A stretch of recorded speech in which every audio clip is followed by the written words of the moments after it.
Hello po sa inyong lahat mga ka-crypto. Ako po si Pinoy Crypto Trader at sa video na ito ay atin mong pag-uusapan ang tungkol sa balitang ito kay Cardano, kung saan ang sabi po rito ay Cardano Chang upgrade, launch date confirmed as Binance confirms support. Ayan, tuloy na po ang Cardano Chang hard fork upgrade. Ayan, sapagkat kinumpirma na po ito. Ayan, kumpirmado na ito kasabay po ng pagkumpirma na rin ni Binance na ito sa kanyang pagbibigay ng suporta dito. Kaya wala na pong makakapigil. Tuloy na po yan. Bukas na po yan, September 1. Kaya abangan po natin yan at yan po ang siyang ating pag-uusapan sa video na ito. Pero bago po tayo magpatuloy ay nais ko lamang po munang bigyang linaw ang aking disclaimer kung saan ang nilalaman po ng video na ito ay hindi po ito isang financial advice. For education and information purposes lamang po ang layunin nito. Maliban po dito ay nais ko na rin pong magbigay babala na wala pong kahit anumang group chat ang Pinoy Crypto Trader. At ayun po mga ka-crypto, sa ating pagpapatuloy ay ang sabi po rito ay September 1 is lock in for the Chang hard fork as Binance announces it will support the upcoming Cardano network upgrade. Ayan, nakalock in na. Ayan, ibig po sabihin ay hindi na po yan ma-unlock pa. Ayan, locked in na po yan. Tuloy na po yan. 100% na po yan na matutuloy ang Chang hard fork upgrade ni Cardano ngayong September 1 or bukas. Sapagkat itong si Binance ay naglabas na rin ng kanilang announcement na suportado po nila ang paparating na upgrade ng network ni Cardano. Ayan, Cardano gets Binance backing. Yan. Mabuti naman at talagang sinuportahan ni Binance ang upgrade na ito ni Cardano. The largest crypto exchange by trading volume stated that as part of its support for Cardano, it will suspend token deposits and withdrawals on the blockchain to avoid any technical complications during the September 1 hard fork. Ayan. Bilang pagsuporta po ni Binance dito kay Cardano ay naglabas po sila ng announcement na kanila pong i-suspend or pansamantala po nilang ipapatigil ang deposits at withdrawal functions sa blockchain nito para maiwasan po ang kahit anumang magiging problema dito habang isinasagawa ng mga developers ni Cardano ang hard fork sa September 1. Binance also stated that it would handle all technical requirements for its users. This is to ensure that its users do not experience any issues while the Cardano network rolls out new functionalities through Chang upgrade.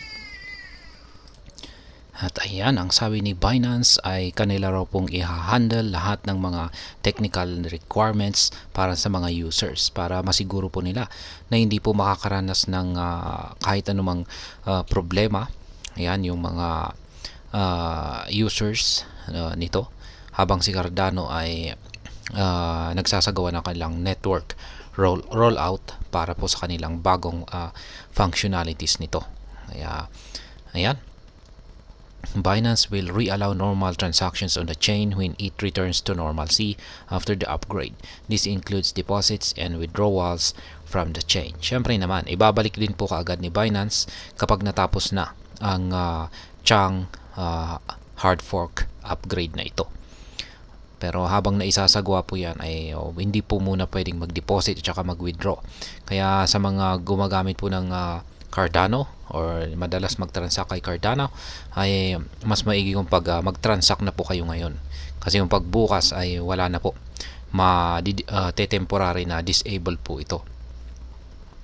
Binance support for Chang will drive positive sentiments among the Cardano community as they anticipate the upgrade that would shift governance to them. Ayan.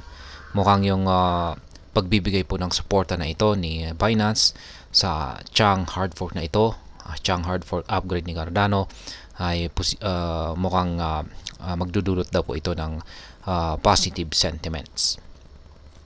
September 1 lock-in. With Binance announcing support, the September 1 Chang hard fork is inevitable.